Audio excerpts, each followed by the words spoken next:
शक्तिपीठ महामार्गावरून कोल्हापूर जिल्ह्यामध्ये आता वातावरण चांगलंच तापायला सुरुवात झालेली आहे। एका बाजूला शक्तिपीठ महामार्गाला विरोध वाढत असताना आता समर्थकांची संख्या देखील वाढत असताना बघायला मिळते।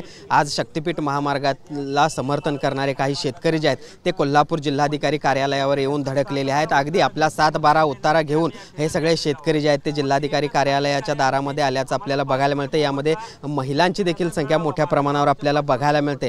आपल्यासोबत इथल्या काही महिला देखील आहेत, बोलूयात। काय सांगाल, एका बाजूला शक्तिपीठला विरोध आहे, मात्र तुम्ही अगदी उतारे घेऊन या सगळ्या जिल्हाधिकारी कार्यालयाच्या दारात आम्ही सगळे शेतकरी सातबारे घेऊन इथं आलेलो आहे योग्य मोबदल्यासाठी, आणि आम्ही शक्तिपीठ होण्यासाठी शासनाला हे करत आहे। तुमची मागणी काय? एका बाजूला विरोध आहे, मात्र तुम्ही समर्थनात उतरलेला आहे। एकतर कणी महाराष्ट्राचा आणि भारताचा विकासाचा आम्हाला म्हणजे एक भाग व्हायचा आहे, त्यामुळे आम्ही शक्तिपीठसाठी समर्थन करत आहे। कुठून आलाय ताई तुम्ही? दानोळी। काय तुमचं म्हणणं काय? कारण आमची शेती हे अडचणीत असल्यामुळे आम्हाला वाट नसते, म्हणून आम्हाला जास्तीत जास्त मोबदला मिळावा याबद्दल। शिरोळ भागात नाही, पण राजू शेट्टी याला विरोध करतायत या सगळ्या शक्तिपीठ महामार्गाला। काय म्हणणं काय तुमचं?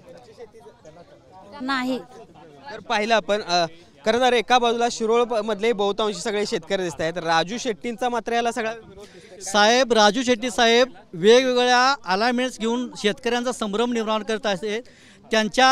त्यांनी जे सांगितलं पूर्वी की हा रस्ता भरावातून जाणार आहे ते साफ खोटा आहे। आम्ही मुंबईला ज्यावेळेला MSRDC ऑफिसमध्ये गेलो त्यावेळेला आम्हाला पूर्ण तिथे उपाध्यक्ष जे आहेत आपले MSRDCचे अनिल गायकवाड साहेब, त्यांनी आम्ही तो मॅप बघितला आहे साहेब। हा पूर्ण पिलरवरनं रोड आहे आणि याला पुराचा काहीही अडचण नाही।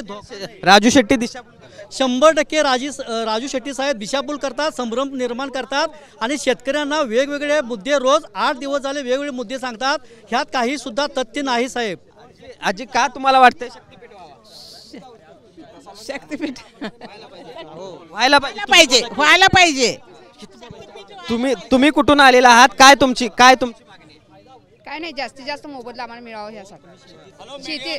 शेतीला आता 1 एकराला 10,000 रुपये खर्च ते ऊस आहे चपताला, काय सुद्धा परवडत नाही शेती आम्हाला। पण शेतीमध्ये सध्या काहीही परवडत नाही आणि त्यामुळे आता योग्य मोबदला सरकारनं द्यावा आणि आमच्या जमिनी शक्तिपीठ महामार्गासाठी घ्याव्यात अशा पद्धतीची मागणी करत हे सगळे शेतकरी जे आहेत ते आता कोल्हापूर जिल्हाधिकारी कार्यालयाच्या आवारामध्ये आल्याचं आपल्याला बघायला मिळते। त्यामुळे एकूणच आपण आता बघतोय की एका बाजूला शक्तिपीठ महामार्गाविरोधात कोल्हापूरमध्ये राजू शेट्टी असतील, सतेज पाटील असतील हे आक्रमक झालेले असताना आता दुसऱ्या बाजूला महायुतीचे नेते देखील या सगळ्यामध्ये उतरलेले आहेत। समर्थनार्थ शेतकरी घेऊन ते जिल्हाधिकारी कार्यालयाच्या आवारामध्ये येताना आपल्याला बघायला मिळतात आणि त्यामुळे या सगळ्यामुळे येत्या काळामध्ये शक्तिपीठ महामार्गावरून कोल्हापूर जिल्ह्यातील वातावरण चांगलं स्थापणार असं चिन्ह निर्माण झालेले आहेत। सुनील काटकरचं, भूषण पाटील, TV9 मराठी, कोल्हापूर।